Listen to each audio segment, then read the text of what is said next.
Para sahabat, terus terang saya itu sangat sebel kalau dengar kata output. Bukan benci ya, tapi sebel. Bukan anti ya. Itu output itu diperlukan, tapi sebelnya itu ketika apa-apa ke output gitu ya. Ini orang itu kalau diskusi langsung muncul output. Nah, ini saya punya berkali-kali pengalaman, entah pertemuan di kampus atau di dunia LSM itu. Ketika diskusi berlangsung lalu ada orang bertanya, ini pertemuan ini outputnya apa? Lalu langsung saya jawab, nah ini cara berpikir Jakarta. Pokoknya langsung to the point, hasilnya apa, outputnya apa, keluarannya apa dari kegiatan ini. Sebaliknya, saya mengatakan bahwa kalau cara Jogja lain. Cara Jogja itu menemukan makna. Diskusi, berproses, berdiskusi, mengalir. Nanti di tepi jalan, di tengah jalan, atau di ujung jalan akan bertemu dengan makna. Nah, ini soal output dan makna gitu ya. Nah, output itu ya itu ilmu dan praktek manajemen proyek gitu. Saya punya pengalaman dulu short course di negeri seberang selama sebulan, itu diajarkan tentang visi, misi, output, sampai impact bikin log frame gitu. Saya sampai terampil dulu waktu membuat proposal itu ya gitu-gitulah. Nah, pada akhirnya itu kan kata Mas Jarwo di Dengkot LSM itu, yang penting ini LSM ini kan penjelasan ya dengan kerangka logis itu. Kalau hari ini ya saya mengatakan pertunjukan. Jadi kalau reportnya lengkap, bagus, ada kegiatannya, ada outputnya dan sebagainya, pokoknya selesai. Nah, meskipun saya punya pengalaman dan memperoleh banyak hal dari pengalaman itu, pada akhirnya ya saya menertawakan ilmu tentang output ini gitu. Ini kekeringan makna, nggak ada makna. Dan apa namanya, ya banyak proyek yang punya output, punya manfaat, tapi tidak punya dampak besar.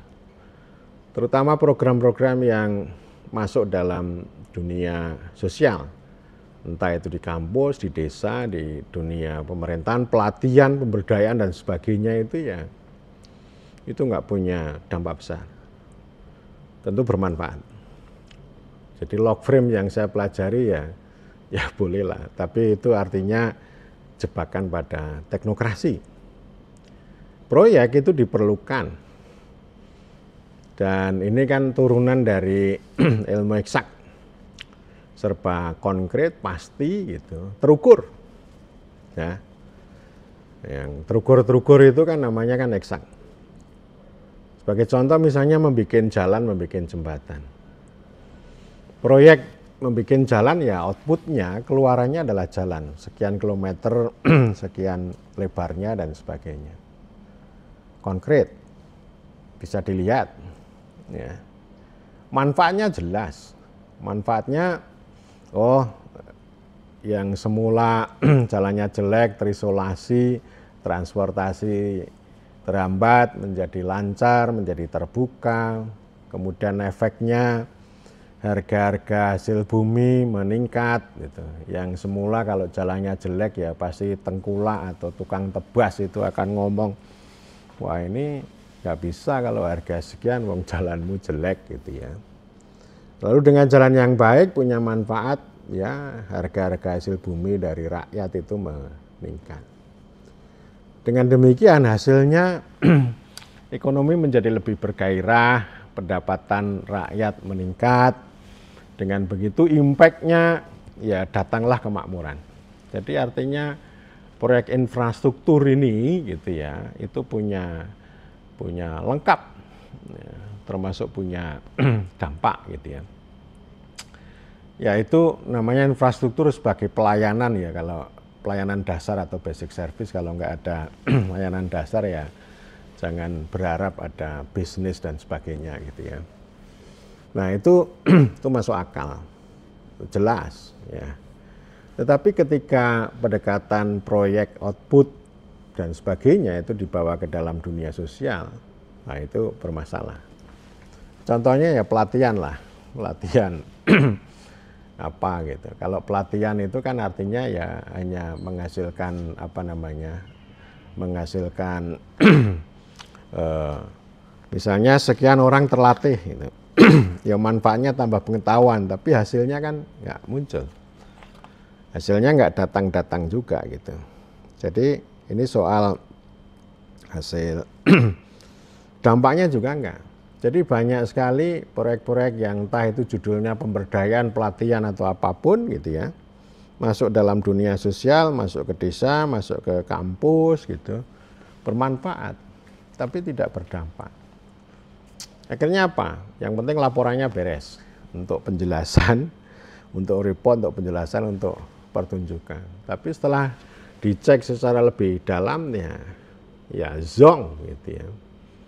Nah, maksud saya ini semuanya ini kan kering dari sisi makna. Jadi makna itu menurut saya kalau dalam dunia sosial ini jauh lebih penting. Karena dengan makna itu orang akan menemukan hakikat, menemukan kebajikan.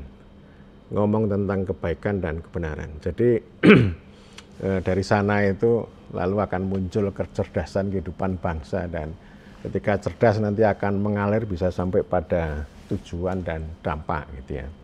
Jadi artinya begini, orang-orang yang kaya dengan makna gitu itu tidak akan kapiran ya. Jadi dia bisa membentuk dirinya sendiri.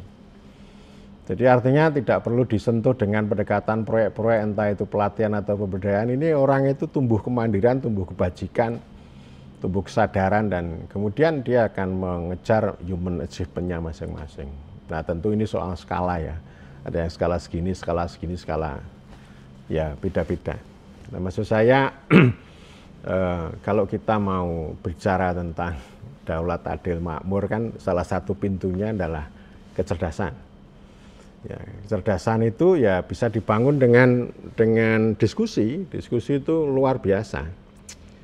Nah, saya di kampus itu sering mengatakan ada rapat, ada diskusi. Memang kalau rapat harus ada outputnya. Outputnya apa? Keputusan. Jadi kalau rapat berjam-jam, berbuih-buih, nggak ada keputusan, berarti istilahnya nggak ada output. Berarti itu gagal rapat itu ya. Rapat itu harus cepat. Kalau rapat terlalu lama itu nggak menarik. Kalau diskusi untuk menemukan makna. Jadi kalau rapat itu exercising power untuk mengambil keputusan dan itu harus cepat.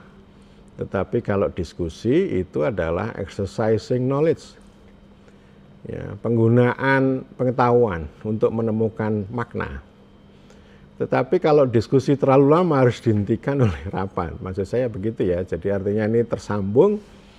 Bagaimana diskusi bisa menginspirasi rapat. Rapat itu bisa memberikan power ya atas diskusi. Jadi artinya output itu juga bisa memberikan power atas makna. Makna itu akan memberikan apa namanya value, akan memberikan kedalaman, kecerdasan terhadap output.